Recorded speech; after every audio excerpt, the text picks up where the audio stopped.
प्यारे बच्चों, नमस्कार सभी को। तो बच्चों, आज हम अपने 8वीं कक्षा के हिंदी मधु कलश के अंतर्गत इस सहायक पुस्तिका में आज नया पाठ पढ़ने वाले हैं। तो बच्चों, मैंने आपको बताया था अपने हिंदी के मशहूर साहित्य सम्राट, उपन्यास सम्राट मुंशी प्रेमचंद जी, और इसी मुंशी प्रेमचंद के जीवन पर आधारित संस्मरण उनके बेटे अमृत राय जी ने लिखा है। तो चलो शुरुआत करते हैं। मेरे पिता प्रेमचंद। मेरे पिता प्रेमचंद। इस संस्मरण में अमृत राय ने महान लेखक प्रेमचंद के व्यक्तित्व का सुंदर वर्णन किया है। उन्होंने प्रेमचंद की सादगी और अपने परिवार के सदस्यों के साथ उसके उनके व्यवहार का अच्छा चित्रण मेरे पिता प्रेमचंद इस कहानी में संस्मरण में किया है। तो चलो पढ़ते हैं आज की अपनी सुंदर कहानी। प्रेमचंद बहुत सीधे साधे, बेलोस, मोहब्बती आदमी थे। जो भी लोग उनके संपर्क में आए तो उनको प्रेमचंद का यही रूप देखने को मिला होगा। घर में भी उनका यही रूप था। घर के बाहर और घर के भीतर, अपने बाहर और अपने भीतर, कहीं भी उनमें कोई दुरंगापन नहीं था। सब जगह वह एक रूप था, झील के नीले पानी को पानी की तरह साफ, पारदर्शी। यही उस आदमी की सबसे बड़ी महानता थी कि वह किसी की तरह महान नहीं था, न कपड़े लत्ते में, न तौर तरीके में, न बोलचाल में, न रहन सहन में। हर तरह से वह आदमी एक साधारण, निम्न, मध्यम वर्ग का आदमी था। बाल बच्चेदार गृहस्थ, बाल बच्चों में रमा हुआ। क्या तो उनका हुलिया था। घुटनों से जरा ही नीचे तक पहुंचने वाली धोती, उसके ऊपर गाढ़े का कुर्ता और पैर में जूता, यानी कुल मिलाकर आप उसे देहाती ही कहते। जिसे कपड़ा पहने जिसे कपड़ा पहने को भी जिसे कपड़ा पहने को भी देखिएगा अगले पेज पर क्या दिया है, तमीज़ नहीं। जिसे यह भी नहीं मालूम धोती कुर्ते पर चप्पल नहीं पहनी जाती या पंप। मुझे अच्छी तरह याद है कि वर्षों उन्होंने सस्ते के ख्याल से किरमिच का जूता पहना और रंग रोचन का झंझट न हो। रोज़ रोज़ उस पर सफ़ेदी पोतने की मुसीबत से नजात मिले।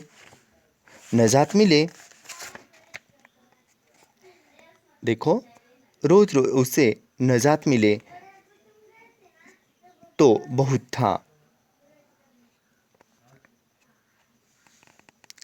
मुझे उनके दोनों पैरों की कोनी मुझे दोनों पैरों की कानी उंगली की अच्छी तरह याद है, जो जूते को चीरकर बाहर निकली जाती थी।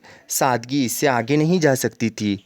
अपने ऊपर कम से कम खर्च, यह उनकी ज़िंदगी का साधारण नियम था। घर के बाकी लोग भी कोई मखमल नहीं पहनते थे, मगर उनसे सभी अच्छे थे। यह तो खैर कभी इतने पैसे ही नहीं हुए कि कोई बड़ी ऐशो इशरत से रहता।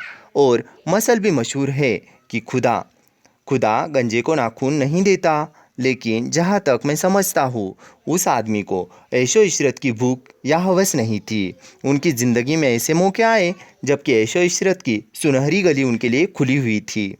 दो एक राजाओं ने भी उनको अपने यहाँ बुलाकर रखना चाहा और कद्रदानी के ख्याल से ही ऐसा किया, मगर वह राह प्रेमचंद की नहीं थी। उनके लिए खुली हवा का राजमार्ग ही बेहतर था, जहाँ वे एक बड़ के तले कुएं के पास आराम से अपनी ज़िंदगी गुजार सकते थे। वहाँ खुली हुई हवा है, ताज़ा ठंडा पानी तो है, नीला आसमान तो दिखाई देता है। राह चलते किसी आदमी का गीत सुनाई दे जाता है। आदमी आदमी के दुख दर्द को तो एकाध बात कर लेता है। सोने की उस माया नगरी मुंबई में तो यह सब कुछ भी नहीं था। वहाँ तो इंसानियत भी नहीं थी। वहाँ तो आदमी आदमी को रौंद कर आगे बढ़ता है। वहाँ कहाँ ठंडा पानी और कहाँ ताज़ी हवा। लिहाजा शुरू में ही उन्होंने उस माया नगरी की गलियाँ को झांकने का ख्याल छोड़ दिया। किसी क्षणिक आवेश में आकर नहीं, जीवन के एक संयत, गंभीर, सौम्य, दृढ़ निश्चय के रूप में। दुनियावी नुक्ते से कोई चीज़ तो उन्हें बेवकूफ़ भी कह सकता है, और वे शायद थे भी। अगर अगर उनमें भी दगा फरेब की अकल होती, बहुरूपिया बनने की कला होती, गिरगिट की तरह रंग बदलना आता, अभिनेता की तरह समाज के रंगमंच का उपयोग करने की कला आती, तो निश्चित ही उन्होंने अपने झंडे गाड़ दिए होते, 10-20-50 लाख की जायदाद खड़ी कर ली होती। अखबार में उनकी भी छीक का खुलासा निकला करता, लिहाजा इसमें क्या शक, वे बेवकूफ़ तो थे ही जो दुनिया में रहे, जिंदगी भर पैसे की तंगी के शिकार रहे और मरते वक्त इलाज भी ढंग से नहीं करवा सके। शुरू से ही उन्होंने हम लोगों के संग दोस्त का सा बर्ताव किया। मैं अपनी बात कहता हूँ, वे मेरे सबसे प्यारे दोस्त थे। मुझे याद ही नहीं आता उन्होंने कभी किसी बात पर एक भी कड़ा शब्द मुझे कहा हो। मारने का तो खैर जिक्र ही बेकार, यहाँ तक कि पढ़ने के लिए भी उन्होंने कभी एक बात भी नहीं कही। हाँ, अगर इस सिलसिले में कोई बात मुझे याद है तो यही कि एक बार जब मैं छुट्टी का पूरा दिन गुल्ली डंडे में गंवाकर शाम को कमरे में बैठा भूगोल का होमवर्क करते जा रहा था, जो अगले रोज़ मास्टर साहब को दिखलाना था, तो उन्होंने डांटकर मुझे कमरे से बाहर कर दिया और कहा, जाओ खेलने कूदने के लिए, शाम को कभी घर में मत रहा करो। यही सही बात है कि हम उन्हें अपनी बराबरी का और अपना सबसे बड़ा दोस्त समझते थे, सबसे प्यारा दोस्त। मुझको अच्छी तरह याद है कि हम लोग पिता के संग खाना खाने के लिए ललकते थे और किसी भी दिन उनके बगैर नहीं खाते थे। सुबह को तो खैर खाना खाकर स्कूल भागना था, मगर रात को खाने के लिए हम लोग 10-10 बजे रात तक उनका इंतज़ार करते थे। नींद से आंखें झपी जाती थी, कभी कभी तो सो भी जाते थे, मगर तब भी उनके संग खाना खाने का लोभ संवरण न कर पाते थे। यह बात देखो, यह बात मगर तभी तभी उनके संग खाना खाने का लोभ संवरण न कर पाते थे। यह बात देखने में तो छोटी मालूम पड़ती है, मगर इतनी छोटी नहीं। अगले पेज पर देखिएगा क्या दिया है। बाप बेटे में इतनी सहज गहरी मैत्री, बराबर के दोस्त की दोस्ती जैसी कम ही देखने में आती है। हर छोटी बड़ी बात में यही मैत्री दिखाई देती है। मुझे याद है सन 35 के दिनों की बात है। मैंने तब साल 1.5 साल पहले ही लिखना शुरू कर दिया था। मैं तब इलाहाबाद में रहता था, हाई स्कूल में पढ़ता था और प्रेमचंद मुंबई से लौटकर बनारस आ गए थे। मैंने अपनी एक कहानी पिताजी के पास उनकी राय और सलाह के लिए भेजी।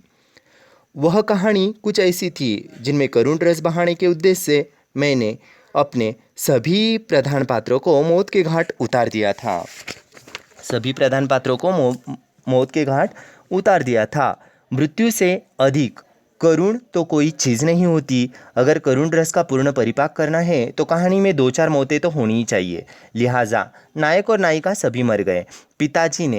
पिताजी ने कहानी पढ़कर दोस्ताना अंदाज में लिख दिया कि कहानी तो अच्छी है, बस एक बात है कि इतनी मौतें न हो तो अच्छा, क्योंकि ऐसी कहानियाँ कमज़ोर मानी जाती हैं जिनमें ज़्यादा मौतें होती है। बाकी बहुत ठीक है। इस घटना का उल्लेख मैंने यह बताने के लिए किया, आपको मालूम हो कि छोटे से छोटे लेखक से भी वे बराबरी की सतह पर उतरकर बात करते थे। हिमालय की ऊंचाई से बात करना उन्हें आता ही नहीं था। वे तो आपके होकर घुल मिलकर ही आपसे बात करते थे। प्रेमचंद एक गहरे दोस्त की तरह, साथी की तरह नए लेखक के हाथ में हाथ देकर उसे अच्छा लिखना, आगे बढ़ना सिखाते थे और मुक्त हृदय से नए लेखक की प्रशंसा करते थे, जिससे उसका उत्साह बढ़ता था। मेरे जीवन का तो यह कठोरतम दुर्भाग्य है कि उनसे कुछ सीखने के काबिल हुआ, तभी वे मुझसे अलग हो गए। अपने पिता को याद करते हुए उनके बेटे अमृत राय ने किस तरह मशहूर साहित्य सम्राट प्रेमचंद का वर्णन किया है, इसका रोचक ढंग से वर्णन अपने इस मेरे पिता प्रेमचंद इस कहानी में सुंदर ढंग से किया है। चलो बच्चों, उम्मीद करता हूँ यह कहानी आपको पसंद आई होगी। अगले तासिका में हम अगली कहानी लेकर आते हैं। धन्यवाद सभी को।